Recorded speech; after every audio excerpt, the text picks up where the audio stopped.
we're now running into item 4, budget presentation.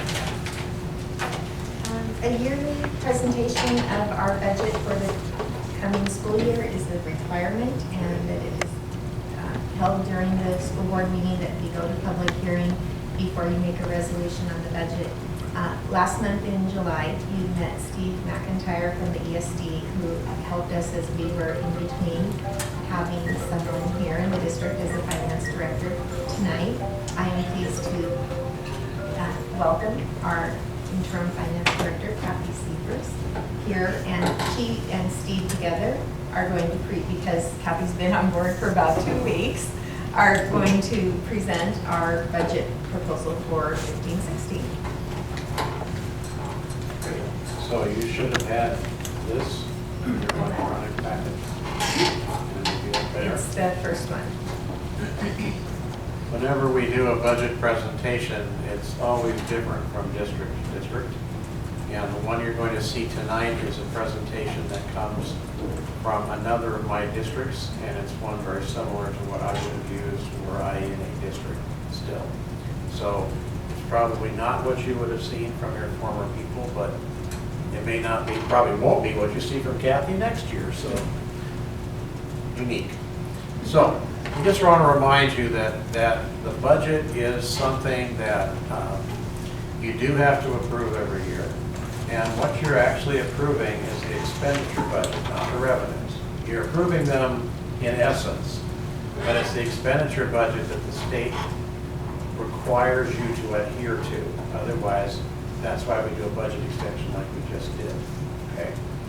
So each year you guys adopt that. It covers the time frame between September and August, recognizing the fact that there are expenditures that will take place in September in any given year that belong to August, so they're charged back. And there are likely expenditures that will take place in July and August that belong to the following year, so they're booked as what's called a prepaid expenditure and don't affect your books for the year you're in. Okay? So you have 5 funds in the district, as do most districts. Once in a while there's a few others, but those are your 5 funds, and each of them has a specific use. And you've probably been told this, but TVF is for your buses, to purchase them or to do major repairs. That's the only purpose of that fund. Capital projects is doing what you're doing now with all your buildings and everything, and also is designed to cover major replacements of things, like if you had to replace an HVAC system in a building or replace a roof on a building, something like that. But if you have a roof that leaks and you need to repair it, that's a general fund expenditure. The debt service fund is there solely for the purpose of paying off bonds or non-voted debt if you have incurred some of that, and you have in this district. The ASB fund is entirely student directed. The money is theirs.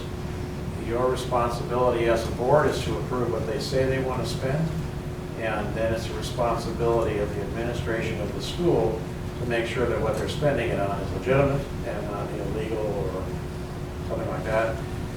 The ASB fund is specifically prohibited from spending money for curricular activities. So they couldn't say, well, we'll just buy a set of books for this book business class or whatever they want. They can't do that. They also cannot pay for a field trip that is educational in nature and designed to be part of a classroom. So those are the kind of things. Other than that, they do a whole lot of things with ASB, and they have a good time doing them. But again, you still have to approve it. The general fund is the fund that does everything else. And it's your biggest one, obviously. Your budget's 20-odd million. And that pretty much covers anything that isn't one of these specific 4 categories. Keep this in mind. Anything you do in the capital projects fund, you could also do in the general fund. If you wanted to buy some extra buses, you'd have to move money from the general fund to TVF and buy them out of there. But if you had to put a roof on a building and you have no money left in your capital projects fund, you can do one of 2 ways. You can move the money in the capital projects and spend it from there, which is what I would always recommend, or you can just buy right out of the general fund if you want, because it's the one that has the least restrictions on it. Okay? When we try to build a budget, there are certain things that any district tries to maintain. And that list there is a lot of stuff that you guys have tried over the years to maintain. I think the bottom one is the hardest one in a school district, and it's because it seems like everything else comes ahead of it. But ultimately, the responsibility has to be that if we want to educate our children in a building, we need to be safe, we need to be functional. So baseline maintenance is critical, and that's part of what this district attempts to do every year. Okay. As you look for revenues in your school district, you get those based on the enrollment that you are expecting to see in the following year. And I think in your packet, or your electronic packet, you received a document called the F203. That's the revenue generator that the state uses to decide how much they're going to pay you for the students you have. And this breakdown that's here, I have to honestly say that some of this, I mean, none of this did I know, because your history wasn't really available to me. So when we put the numbers together, we tweaked them and took them to Dan, and she said, I don't think that's quite right, so we fiddled around a little bit. But ultimately, counting Running Start students 2,049 in your district. Now, keep this in mind. At some point in time, if you dip below 2,000 students for a 3-year period, you will have to change the type of district that you are. You will still be a school district, but you will be a Class 2 school district, not a Class 1 school district, is what you are now. What does that mean? That's just based on the size of the kid. What does it change for us? It changes a month. Your budget right now, you're going to adopt tonight. You would have had to have adopted by July 31st if you were Class 2. Oh. Pretty much that's it, really. Okay, so I don't think so. It's here. No. And the Class 1 districts like it because they're also called first-class districts. Second-class districts out there, forget about that. We're the first-class district. No, that's sort of a running joke in schools. But you can see that your enrollment breaks down pretty well between your 3 sets of, without regard to Running Start or ALE, the bricks and mortar kids is what we call them. Those are pretty well divided amongst your district and not unusually divided to any other school district. Then on the next page, there is the enrollment, we begin to talk about the revenues. You have several kinds of revenues. You have local revenues, that's the first 2 numbers. Those are your M&O levies, and then local revenues that you get from like food service sales or grants or E-rate, donations. The second set of revenues is state general purpose revenues. There are 2 sets of those. One is the apportionment revenues, that's your biggest piece of money. And that just comes directly out of the fact that if you have 2,049 kids, you're generating X number of staff members, which are then funded based on the state's funding formula for staff members, and that's where the $12 million comes from. The SPED enrollment piece is generated by the fact that you do have special education students in your district who by federal law are basic ed students first and then special ed students. So the $346,000 is essentially what the special ed enrollment in your district for next year would drive if they were basic ed kids. And it's just separated out because that's the way the state decided they wanted it to show. Okay. The next page are the state's special purpose enrollment, special purpose revenues.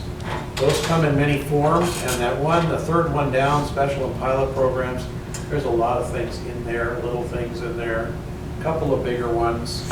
If you have certain teachers that have received a national board certification, that money comes in that area.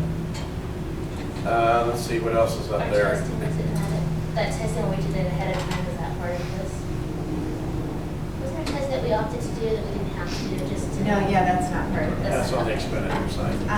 But that one thing that is, for example, the grant money that we get to support improvement at Hawkins, because they're an identified priority school, that would be part of this. And then the 1.5 million at the bottom is the state's effort at trying to convince you that they fully fund transportation in the state of Washington for all students, which is somewhat ludicrous, but that's what they think. So you're probably going to get $1.5 million and spend about $1.7 million or $8 million. It's do anything about it, so whatever. We get the legislature back in session again for an 18th session, and they would still take forever to do nothing. So the next set of Take revenues. exception to that. Sorry. Be careful, my husband's a legislator. Oh, sorry. Okay. Let's keep my comments about legislators away from you. All right. I'm Federal, just teasing. that's okay. Federal general purpose money, you guys don't get a lot of that. You get a little bit of impact aid, and I have to make an assumption it's because you have some tribal land in your district somewhere. And a very few other federal employees. Yeah, like something, students, yeah. The federal forest, it used to be, before this year coming, that every time you cut down trees on federal forest land, they gave you the money for them, then the state took it away out of apportionment. Thank you very much.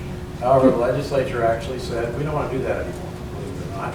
So you get to keep that money now, which is kind of nice, on top of your apportionment. Okay, next page. Federal special purpose. Those are mostly your federal grants that you get, your Title I, your special ed federal, Perkins is vocational ed from the feds. Food service money is, from the feds, is what you get as reimbursement for the meals that you serve. And then the only piece of revenue that you guys get that is not money is the last one right there. You receive commodities from the federal government that have a value, but you don't buy them and you don't get any money for them, you just use them. So that's what that is. That's the only non-dollar amount of revenue you get. On the next page, you get some money for SPED from other districts, for them sending their special ed students to your district for services. You also get your non-high, and that comes out of where Grapeview and Pioneer, I think, are your two. So your total revenue budget of actual money that we're looking to see is $24,328,000. In order to avoid a budget extension in the general fund, like you guys had to do earlier this year, we had $600,000 on both sides of the budget, both the revenue and expenditure side. All it does is inflate the numbers. It's not real money, but it's there in case you got a grant, a big grant for something, or a ton more kids showed up and you got more apportionment, who knows? But that's what that is. So, and it is specially set aside in a special account that cannot be released unless this young lady over here says it's okay to do so. Okay. What does that term, no capacity mean? Capacity is at 600K. So the capacity is basically an inflator to make it bigger. So that number of 24.3 is what we're really looking to see come into the district dollar-wise, with the exception of that $145,000 number on the other page. Okay? So that means then that the what number on the bottom, 24.9, has capacity in it. It is, and that's what you're being asked to. Okay, thanks. So that's part of what you're being asked to approve. Okay, the next page shows you where the revenues come from. You can see that the lion's share of those revenues come from the state. And that's true of any district. And what you're seeing here on this pie chart is very similar to almost every district you're going to find around here. One of your exceptions to that would be like a Flattery School District. It gets $1.8 million in impact aid because they have the reservation on their land. And there would be the one, what's the big casino? Muckleshoot? No, there's a big one, Muckleshoot. Little Creek? Whenever you got a casino, whenever you've got a, it's on Indian land, or you have a federal Coast Guard station or something like that, that's where impact aid comes from. So some districts get a lot of that. And the KidSAP districts get a ton because of the shipyard being there. So that's just sort of an aside. But most of this you're seeing is not atypical from other districts. So I have a question. Yeah. If there was something that happened, and I've heard talk of like levy swap and some different ideas because of the McCleary decision, how does that impact us if we're approving this budget now? Do we just wait till next year to deal with whatever it is they do? Yeah, what'll happen if they ever get levy swap to happen, the idea will be that your local voters will pay you less money for your M&O. So your M&O will go down, your authority to tax will go down, but then the state will simply tax them and take it directly. So it's just a matter of who's It's taking the just money? that's why, yeah, Okay. it's a swap. Yeah. And So it just. I've just heard a lot of who different gets it? solutions being thrown Yeah. out there, and so I'm wondering, if they come up with one, it's gonna maybe totally different than what we're doing, how do we incorporate that? What will happen is if the state gets more money, they will give you more money. So. So the need for a levy would go away. For example, will this become year, less. in February, we will be going to voters with a levy because there hasn't been something done at this point that would change the need for us to do that. And you just, there are some there is some legislation in line right now that has been approved that says some of your levy authority is going to go away in 2018. But before that can happen, they've got to figure out how to let you have it in a different way. Otherwise, they're just going to let you have it and you're just going to, you're going to have a big problem. But every district in the state is going to have that issue. It won't simply be. And it won't happen next year. No, it's certainly No, it's not. good that we have warning, so we'll have time to kind of incorporate To it, solve that. work through it. Yeah. Okay, the next slide is the way your expenditures are broken down. And we do, this is called by object. And so your certs people is your teachers, your administrators, your superintendent. They're going to cost you about $9.2 million next year. Your classifieds, which would be anybody else, paras, bus drivers, cooks, your business office, anybody who does not have a certificate, essentially, is 4.3. And then the benefits on those two is 5.5. So that's the part of the medical benefit that the district supports. It's the district side of FICA and Medicare through payroll and all of those pieces. Then the supplies, the contract services, travel, capital outlay, those are all based on other kinds of budgets that when Kathy and I were building, we went in and took a look. So your schools receive an allocation per student, and that's all buried in there. The staffing, by and large, does not affect the allocation per student that your schools will get. So those together total 24,005, and again, the capacity being tossed in there is at 600 on that side too, so nothing is unfairly inflated. It's the same. So the budgeted expenditures we're going to ask you to approve in the general fund is 24,6. And I just completely went into space with the revenue total, 24,9. So right now, we're showing you a budget that's black. And that's a good thing. Whether it remains black, it all depends on everything that happens. A really good winter, your utility bills will stay down. A really bad winter, they won't. So those kind of things will happen, and you can't do a whole lot about that. So we try to present you with a black budget. We prefer to present you with a black one. We present you with a break-even budget if you want. But we would have had to invent some expenditures that aren't there. So I think that's probably a good thing we didn't have to do that. Then on the next page is the pie chart that shows you when the money goes out, what it goes out for. And you can see that the biggest share of that is your certificated salaries.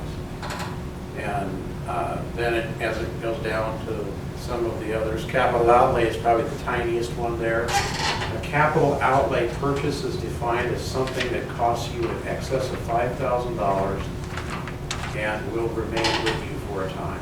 That's not property. That's like if you bought, I don't know, A riding mower, a riding riding lawnmower lawnmower, to cost you a bunch of vehicle. bucks, that kind of stuff, right. Okay, so then on the next page then, there's the actual difference between revenues and expenditures. It was 300 grand, but you have to send 103,000 from general fund into debt service to pay your non-voted debt. Because state law requires that non-voted debt you guys can approve, but taxpayers do not have to pay for it. So if you go for non-voted debt, it's some purpose, like you did for buses. I think it was 1980 something. You bought a whole bunch of buses, and you didn't have the money to do it, so you've got a loan, and you're paying that loan off. That can't be paid off with taxpayer dollars. So whenever you do a non-voted debt, you have to have a guaranteed repayment of that from a source that you can identify. What wouldn't be taxpayer dollars? I can't imagine anything that we have that's Well, your levy, M&O Not- levy dollars. It can be a state levy, just not levy. Direct. Okay, so it's taxpayer dollars, but we just filter through the state first. Yeah, essentially. Okay, so that's where I'm And the- confused. and the debt service fund, you sold all the bonds, so now you're paying them off. And you're paying them off by taxing your voters, but none of that money can be used to pay this debt. Okay? So, in essence, once you move that 100,000 out of there, you're still gonna be ahead of the game by 218. And it probably should not have been red, but, you know, at least it's got a plus sign in front of it. So, okay, just about done here. If you flip the next page over, you guys have a 4% minimum fund balance requirement in the district. And so if you start out at $1.5 million at the beginning of September, which is where we think you're going to start, you're going to be 500K above your minimum fund balance requirement. And I think, is it a 4 to 6 range, that you 4 to told me, 6. Anna? So it's a percentage of the expenditure budget in your district. So if your expenditure budget is 24 million, then 6% of that is 6 times 2 is 12, about $1.4 million. So you're still above that even. So you're definitely in excess of your 4 and still in excess of your 6 as well. Okay, next page. We're finished with the general fund. We're taking a look now at ASB. When you do an ASB budget, the kids are required to put that budget together and sign off on it in an ASB meeting before it gets sent up here. In the elementary schools, generally they don't have an ASB, and so that's the principal's responsibility. But in the middle school and high school, they have to do it. If they don't give you a budget, by the time it's time to build the budget, the business office either threatens them with no money, they can't spend a darn thing, in which case suddenly the budget materializes, or they don't have a budget. And I don't think I've ever seen a district that didn't have an ASB budget that was there. The next page is the debt service fund. That's paying the bonds. We're looking at collecting $3.1 million and paying out $2.7 million. Now you might say, why the heck are we doing that?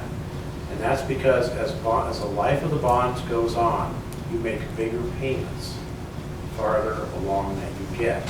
So you're banking the money a little bit at a time. And there are state requirements that you cannot go above a certain amount of money in your debt service fund. So you can't just tax your voters like mad for 5 years and not tax them for 5 more. You have to tax them at a level rate. Okay, capital projects funds on the next page. We're looking at revenues of 15.5, and that revenue source is primarily state match. Very little of anything else. There'll be some interest income in there, but primarily it's state match money. And you have reached the point where you can start collecting state match on your high school project, and it's likely that you won't be able to do much in state match in your middle school project until probably around April of next year. Because you have to spend a percentage of the cost of the project before you can start asking them for their piece of the action. Okay. So that's where your capital projects looks like for next year. The expenditure numbers come out of Eric's spreadsheet that he gave us that said this is how we look to do the work and what it's going to cost us over a period of time. Next to the last slide is your transportation vehicle fund. This fund is the $284,000 that you see in revenues is the state's once a year payment of depreciation on the bus fleet that you have. The 423 of expenditure is I don't know if this is how you used to do it, but it's how you'll do it this year because I did it. But I budget to spend every cent in the transportation vehicle fund, even if you aren't gonna. That way you don't have to do a budget extension. So if you were planning on buying one bus and you end up having to buy 2, you don't have to do a budget extension. So that's why that is. But at the end of the year, there will still be a small amount of money left in that fund, even if you did spend it. Okay. Then the last slide says, do you have any questions? So am I making sense to you? Yeah? In the transportation vehicle fund, how does that gas pricing affect that? And do we pay that new tax? That's actually your general fund. That's general That's fund, part of the okay. $1.5 million that they say they're giving you. So The transportation is just really purchasing This vehicles? is just buying the buses. Or if you have to do, if you're driving a bus down the road, the engine falls out, bounces off in the ditch, Okay, you could buy that on a transportation vehicle, okay. but nothing else. Oh, one other thing I was gonna say too about this, one of the reasons why I do this is because in many districts around this state, they usually lose, not every district, thank goodness, but they will lose a bus to an accident. And even though the insurance is gonna pay you for that bus, almost full replacement value at $100 and some odd $1,000, it's still an expenditure out of the fund. So if you didn't have enough expenditure capacity in there and a bus crashed and you had to replace it, guess what? We're back here again with you guys saying, we need to do a budget So extension. that's why you budgeted for 2, just in Exactly, case? Okay. yeah. Other things? No, it was very complete, really clear. I just have a general question. How does the budget with the staff salaries built in? Is that, and I'm thinking of the, what was it? Colas, No, on the ballot. Collective bargaining. No, I like going. class size, Class size, thank you. Class size is the funding method by the state determines in what they call a prototypical school model that every first grade class is going to be funded as if they have a number of kids in it. And every second grade class and every third grade class. And that's how they determine the number of staff members that they're going to fund you on. And the staff members are paid off of the state's salary schedule, which goes this way for education and this way for years of experience. And so the farther you get over here and down here, the more you're paid to be a staff member. The state funds that because they fund it based on the average. So if all of you guys were teachers and 2 of you were low-paid teachers, 2 of you are high-paid teachers, and you're right in the middle, the average is going to be right in the middle. So the state's still going to give you the money for 5 of you at the average, which covers your cost for all 5 of you. And that's kind of how it flows. So is it the change in the law, is that coming into effect now? Oh, yeah. And that's built in already? It's built in there already. That was the. so that was the class size reduction right now for K1, so, And from that's- last year. That's really how the revenues are budgeted, based on the prototypical funding model. But when we budget the expenditures, they're budgeted on what we actually pay them.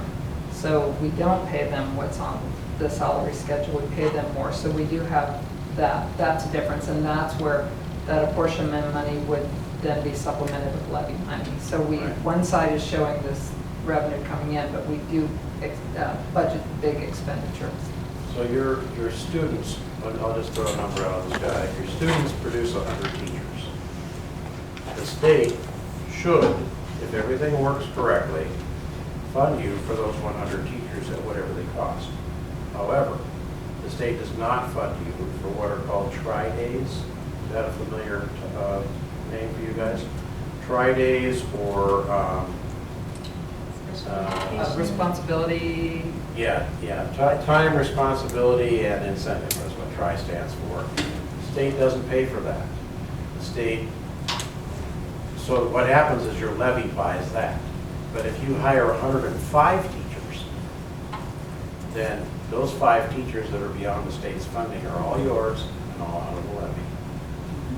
And then in the other programs like special ed, transitional bilingual, highly capable, I guess.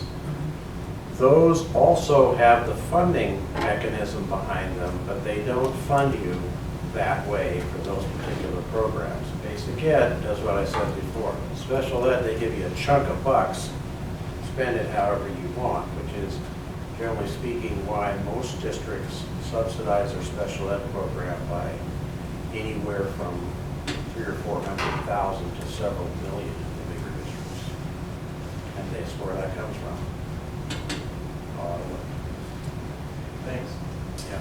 Any other questions? If you were sitting in my place and recognizing the contingencies of budgets, the best plan, what would most concern you about the budget you just presented? This one? Yeah. looking through the year, what would be the thing that might concern you? What might make it all go awry in some way? For instance, I was told in times past that if our changing in the way we had some variation in the bus compensation thing, it really put us in a bad situation. And you are a little bit still in that bad situation, but the state did make a recognition that there were certain districts, and you were one of the poster children for that one, that were really getting in the neck, and so they changed that.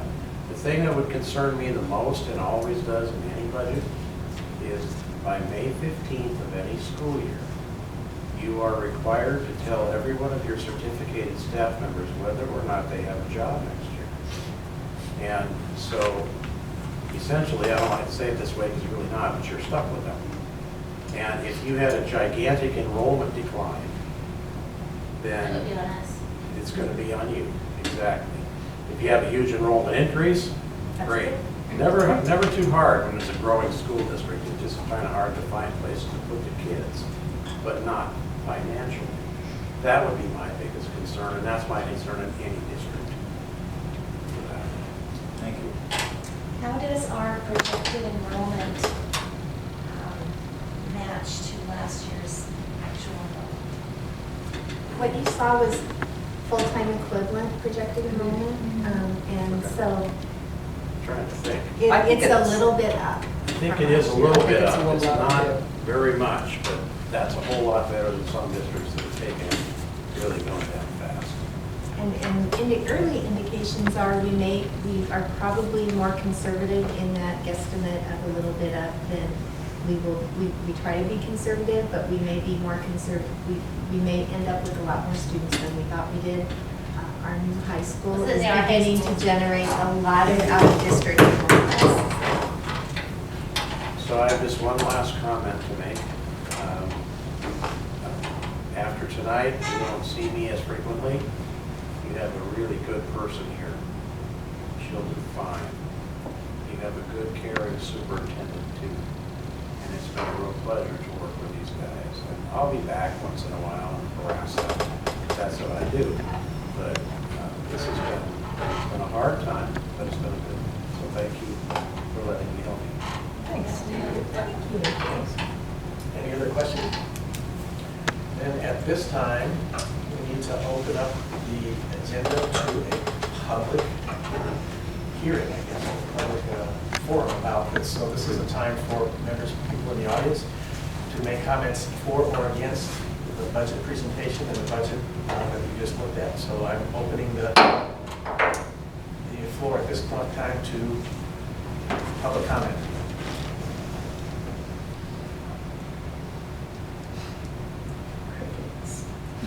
It's okay. And incidentally, as an aside, just wanted to gather your thoughts for comment. This is structured deliberately because a school board meeting is not open to the public for participation in the discussion and stuff, except when we make this special provision and/or if the board decides or allows for public comment at certain times, which we do separately. But otherwise, it is not permitted, and that's it's a state law issue. That in order to allow the public to have an open forum with us, we have to have these brief chances for you to say something, whether you say anything about it. So does anybody would like to say anything for or against the budget as we've seen it presented? And at this point, I will close the public forum part. And we will then move to adopting or not the budget as we have been presented. So at this point, is there a motion? I make a motion to adopt the budget as presented. Is there any discussion by board members? Haven't done it already. Okay, then all those in favor signify by saying aye. Aye. Any opposed? Thank you. So then our budget has been passed.